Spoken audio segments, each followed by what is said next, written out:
right, welcome to the 1960s. And this is just a fun decade to talk about. We won't just be talking about the 60s, but we'll also get into the 1970s a little bit and 1980. The 60s are great because so much is happening. It's a very turbulent decade. And in a lot of ways, it represents both the best and the worst that the United States has to offer. So, the 60s begin obviously with John F. Kennedy Jr. as president. And even though he was only president for barely 3 years, he's still one of the most revered and one of the most popular presidents in the nation's history. And I think that's because of what he represented. Uh, the beginning of the 60s is a very optimistic time. The economy is doing fairly well. Um, the United States is winning the Cold War by all accounts, and things just seem to. There's no wars going on that the public knows about, and everything seems to be going quite smoothly and quite well. And Kennedy comes in. He's like, "Hey, we're gonna fight communists. We're gonna destroy them. We're going to go to the moon, things like that." And I think one of the greatest moments of this time is during the 1960 election. You have one of the very first televised debates between the two presidential candidates, John F. Kennedy and Richard Nixon. And if you listen to the debates, the people who listened thought that Nixon had won. He was very well spoken, but those who had seen the debates on camera were convinced that Kennedy had won because not only did he look good and he presented himself well, but Nixon looked shifty and very unsure, somewhat dishonest. Um, and so Kennedy ended up running away with the presidency. And there was a lot of enthusiasm behind that. Um, and when he is assassinated, then the whole thing sort of falls into a spiral. The whole nation, nobody knows how to react to this. And you start to see the beginning of the turbulent 1960s. Part of the reason, a big reason, probably the major reason why the 1960s were so turbulent is because of the Vietnam War. We're going to be spending a lot of time talking about that this week. Vietnam is a very interesting country with a very interesting history.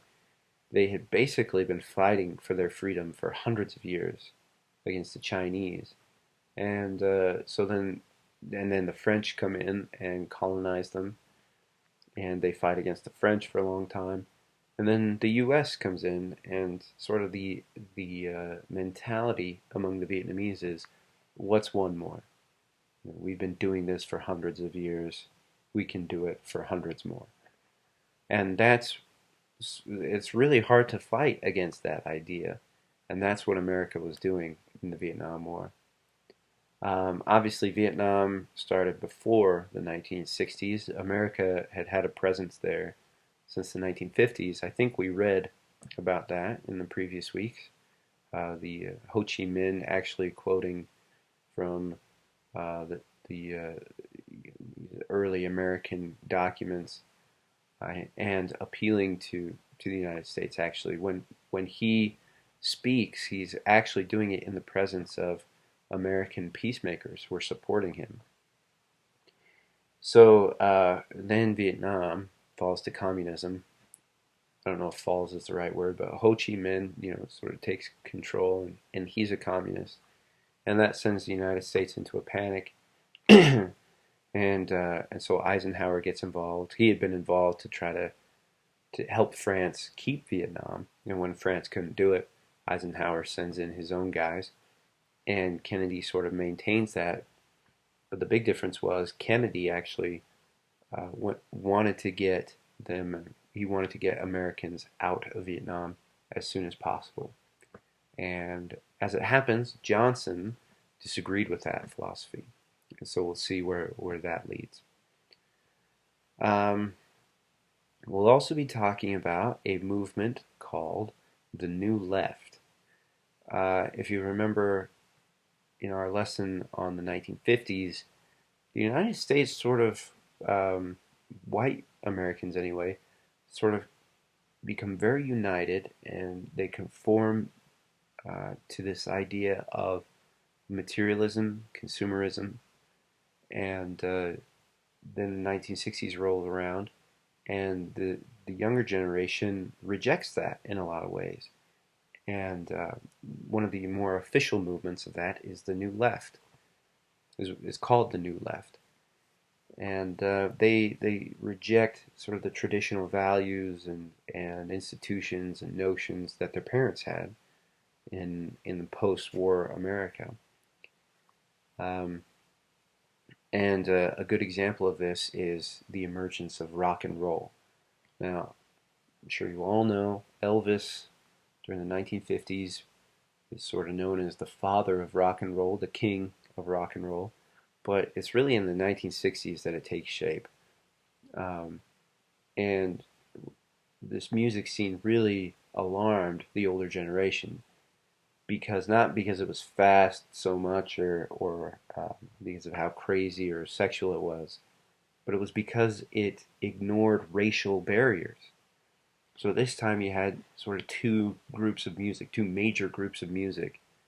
You had white America that had Frank Sinatra, Dean Martin, the Rat Pack, Bing Crosby, Rosemary Clooney, all these great singers, jazz singers.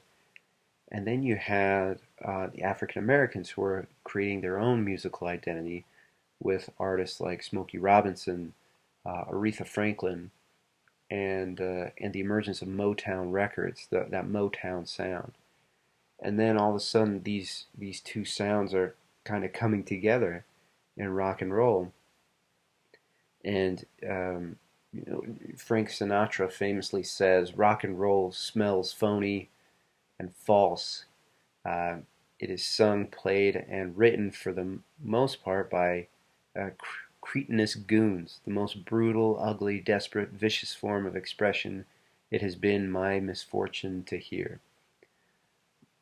That's a hilarious quote, but it perfectly uh, exemplifies how the older generation felt towards rock and roll at the time.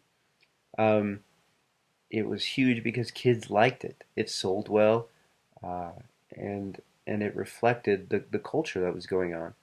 And you have guys like Smokey Robinson, who just has an amazing voice. If you get the chance, you should go listen to the song. You've really got a hold on me. Fantastic song. Um, One music critic wrote about Smokey. He said, "Before it was through, my world had changed, caught up in the magic of a sound which revealed to me the falsity of the racism within which I'd been raised. Maybe it was just hearing the humanity in Smokey Robinson's voice and finally putting it together with the knowledge that he was a black man." So you start to see music breaking down these racial barriers among the younger generation. Not completely, but in a lot of ways. And then into this, you have Bob Dylan, who perfectly personifies the New Left movement. This guy, he's born as Robert Allen Zimmerman, grows up in northern Minnesota.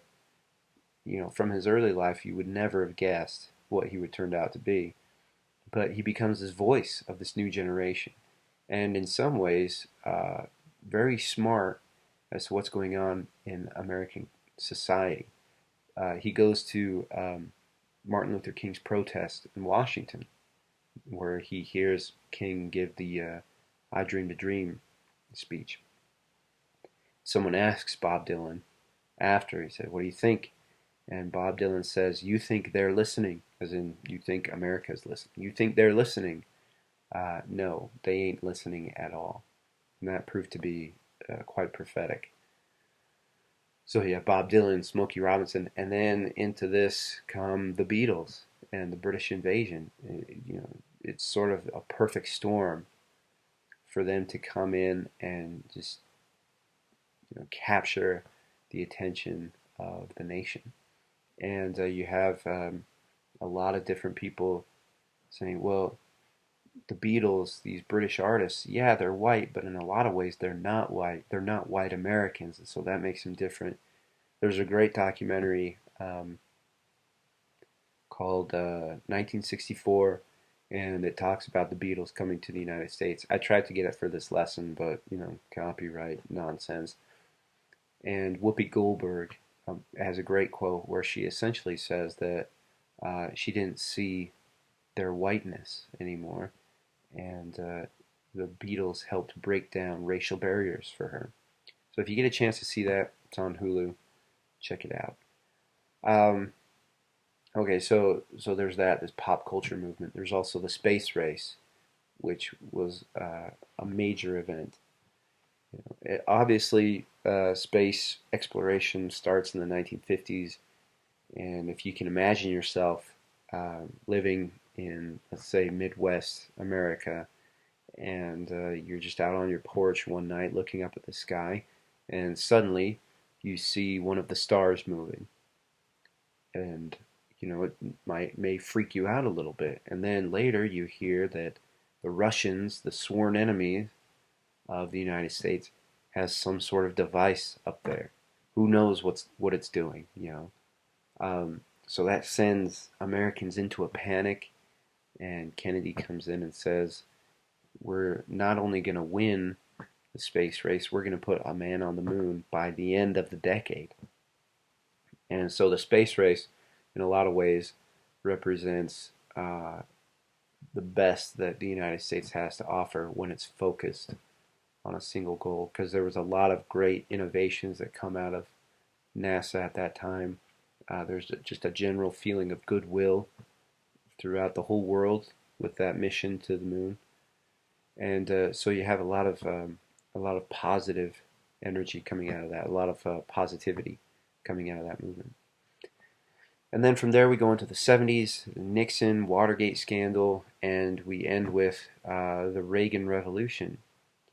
And that may be the end of our class. So I hope you enjoy this lesson.